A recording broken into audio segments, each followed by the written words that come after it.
ಈ ಸಮಾರಂಭದ ಕೇಂದ್ರ ಬಿಂದು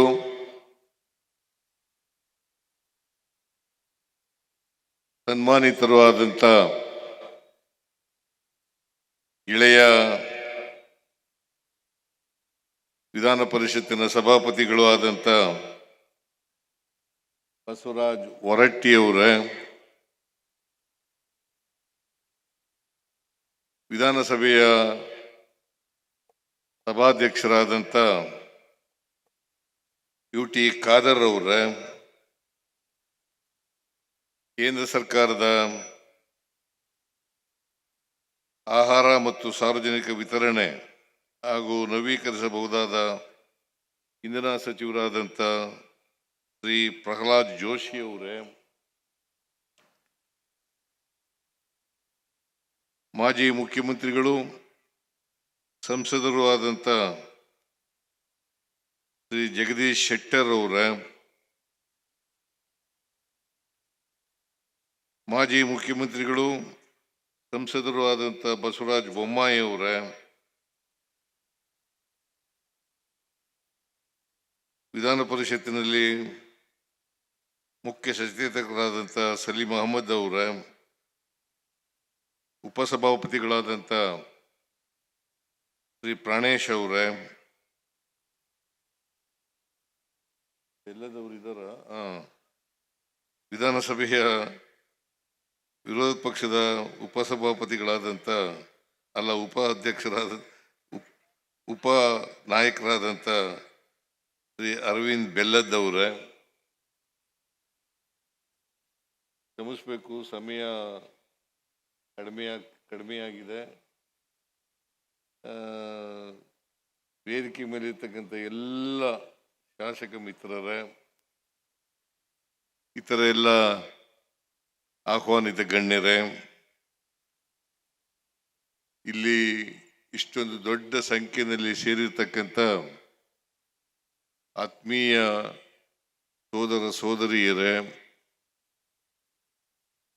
ಎಲ್ಲ ಶಿಕ್ಷಕ ಬಂಧುಗಳೇ, ತಾಯಂದಿರೇ, ಮಾಧ್ಯಮದ ಗೆಳೆಯರೇ, ಇವತ್ತು ಪಕ್ಷಾತೀತವಾಗಿ ಬಸವರಾಜ್ ಹೊರಟ್ಟಿ ಅವರನ್ನ ಸನ್ಮಾನ ಮಾಡತಕ್ಕಂಥ ಕೆಲಸವನ್ನ ನಾವು ಮಾಡ್ತಾ ಇದ್ದೇವೆ. ಪಕ್ಷಾತೀತವಾಗಿ ಮಾಡ್ತಾ ಇದ್ದೀವಿ ಅಂತಂದ್ರೆ ಅವರು ಒಬ್ಬರ ಅಜಾತ ಶತ್ರುಗಳು. ಎಲ್ಲ ಪಾರ್ಟಿಯವರ ಜೊತೆನೂ ಕೂಡ ಸ್ನೇಹವನ್ನ ಇಟ್ಕೊಂಡಿರ್ತಕ್ಕಂಥವ್ರು, ಉತ್ತಮ ಬಾಂಧವ್ಯವನ್ನ ಹೊಂದಿರತಕ್ಕಂಥವ್ರು. ಹಾಗಾದಾಗ ಮಾತ್ರ ಪಕ್ಷಾತೀತವಾಗಿ ಅವರನ್ನು ಸನ್ಮಾನ ಮಾಡಲಿಕ್ಕೆ ಸಾಧ್ಯ ಆಗ್ತದೆ. ಸೊ ಹೊರಟ್ಟಿಯವರು ನೇರ ನುಡಿಯ ದಿಟ್ಟ ವ್ಯಕ್ತಿತ್ವವನ್ನು ಹೊಂದಿರತಕ್ಕಂಥ ಒಬ್ಬ ರಾಜಕಾರಣಿ ಅಂತ ಹೇಳಿದ್ರೆ ಅದು ತಪ್ಪಾಗಲಿಕ್ಕಿಲ್ಲ. 1980ನೇ ಇಸ್ವಿ ಅವರು ನನಗಿಂತ ಮೊದಲು 3 ವರ್ಷ, ನಾನು 83ರಲ್ಲಿ MLA ಆದೆ. ಅವರು 80ರಲ್ಲೇ ವಿಧಾನ ಪರಿಷತ್ತಿಗೆ ಆಯ್ಕೆಯಾಗಿ ಬಂದಿದ್ದರು.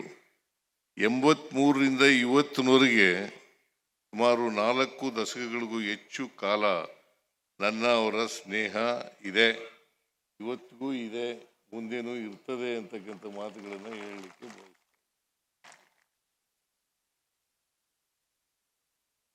ಒಬ್ಬ ಸ್ನೇಹ ಜೀವಿ,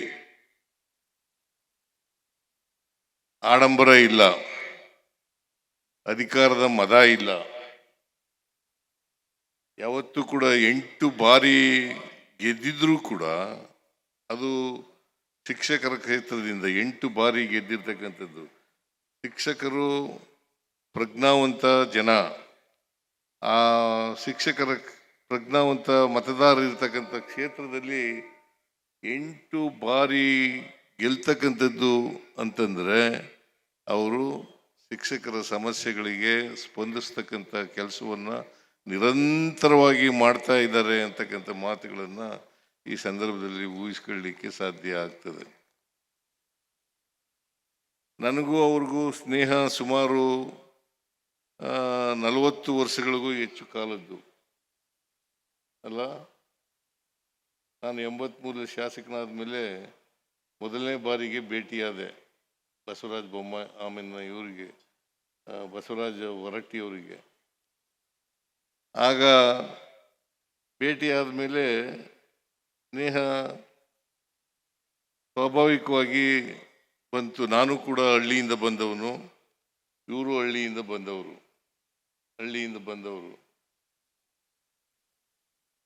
ಒಂದು ಸಾಮಾನ್ಯ ಕುಟುಂಬದಿಂದ ಬಂದಂಥವ್ರು, ನಾನು ಕೂಡ ಸಾಮಾನ್ಯ ಕುಟುಂಬದಿಂದ ಬಂದಂಥವ್ರು. ಯಾರಿಗೆ ಎರಡು ಥರದ ಜನ ಇರ್ತಾರೆ ನಮ್ಮ ಸಮಾಜದಲ್ಲಿ. ಒಂದು ಅಧಿಕಾರ ಹುದ್ದೆ, ಅದರಿಂದ ಅವರ ವ್ಯಕ್ತಿತ್ವವನ್ನು ಬೆಳೆಸ್ಕೊಳ್ತಕ್ಕಂಥ ಪ್ರಯತ್ನವನ್ನು ಮಾಡ್ತಾರೆ. ಇನ್ನೊಂದು ವರ್ಗದ ಜನ ಇರ್ತಾರೆ, ಅವರು ಯಾವ ಸ್ಥಾನವನ್ನು ಅಲಂಕರಿಸುತ್ತಾರೆ ಅದರ ಹಿರಿಮೆಯನ್ನು ಹೆಚ್ಚು ಮಾಡ್ತಕ್ಕಂಥ, ಅವರಿಂದ ಹಿರಿಮೆಯನ್ನು ಹೆಚ್ಚಾಗ್ತದೆ. ಇವರು ಎರಡನೇ ಕ್ಯಾಟಗರಿಗೆ ಸೇರಿದವರು. ಈಗ ಯಾವತ್ತೂ ಕೂಡ 45 ವರ್ಷಗಳಾದರೂ ಕೂಡ ಯಾವತ್ತು ಗರ್ವದಿಂದಾಗಲಿ ಅಹಂಕಾರದಿಂದಾಗಲಿ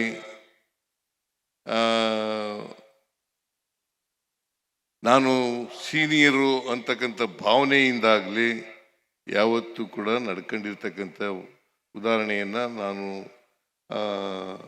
ನೋಡೇ ಇಲ್ಲ. ನನಗೆ ಯಾವತ್ತೂ ಕೂಡ ನಾನು ಬೇರೆ ಪಾರ್ಟಿನಲ್ಲಿ, ಅವರು ಬೇರೆ ಪಾರ್ಟಿನಲ್ಲೇ ಇದ್ದದ್ದು ಹೆಚ್ಚಾಗಿ. ಇಂಡಿಪೆಂಡೆಂಟಾಗಿ ಗೆದ್ದ ಮೇಲೆ ಬೇರೆ ಪಾರ್ಟಿನಲ್ಲೇ ಇದ್ದದ್ದು. ನನಗೂ ಅವರು ಬೇರೆ ಬೇರೆ ಪಾರ್ಟಿನಲ್ಲಿ, ನಾನು ಬೇರೆ ಪಾರ್ಟಿನಲ್ಲಿ, ಅವರು ಬೇರೆ ಪಾರ್ಟಿನಲ್ಲಿ. ಒಂದೇ ಸಾರಿ ಮಾತ್ರ ಒಟ್ಟಿಗೆ ಇದ್ದದ್ದು. ಒಟ್ಟಿಗೆ ಇದ್ದಾಗ ಭಾಳ ಪ್ರಯತ್ನ ಮಾಡಿದ್ರು. JDS ಅನ್ನು ಒಂದು ಮಾಡಲಿಕ್ಕೆ ಭಾಳ ಪ್ರಯತ್ನ ನಡೆಸಿದ್ರು. ಬಸವರಾಜ್ ಬಂದಿದ್ರು ಅನ್ನೋ ಕಾಣಿಸುತ್ತೆ. ನಾವು ಅನೇಕ ಜನ ಸೇರಿದ್ದೋ. ಅವತ್ತು JDS ಒಂದಾಗಿದ್ದರೆ ಇವರ ಪ್ರಯತ್ನ ಯಶಸ್ವಿ ಆಯ್ತಿತ್ತು. ಅಲ್ಲಿ ಒಪ್ಕೊಂಡು ಹೋದ್ಮೇಲೆ ಅದಾಗಲಿಲ್ಲ. ನಾವೆಲ್ಲರೂ ಕೂಡ ಇವ್ರ ಜಮೀನಿದೆ, ಪಕ್ಕದಲ್ಲಿ ಜಮೀನಿದೆ,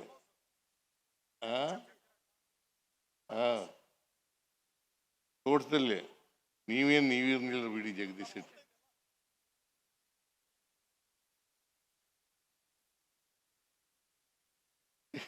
ಇವರು ಸೇರಿಸಿದ್ರು, ಬಹಳ ಜನ ಸೇರಿದ್ದು. ಸೇರಿ ಒಂದಾಗಬೇಕು ಅಂತಕ್ಕಂಥ ಒಂದು ತೀರ್ಮಾನಕ್ಕೆ ಬಂದು.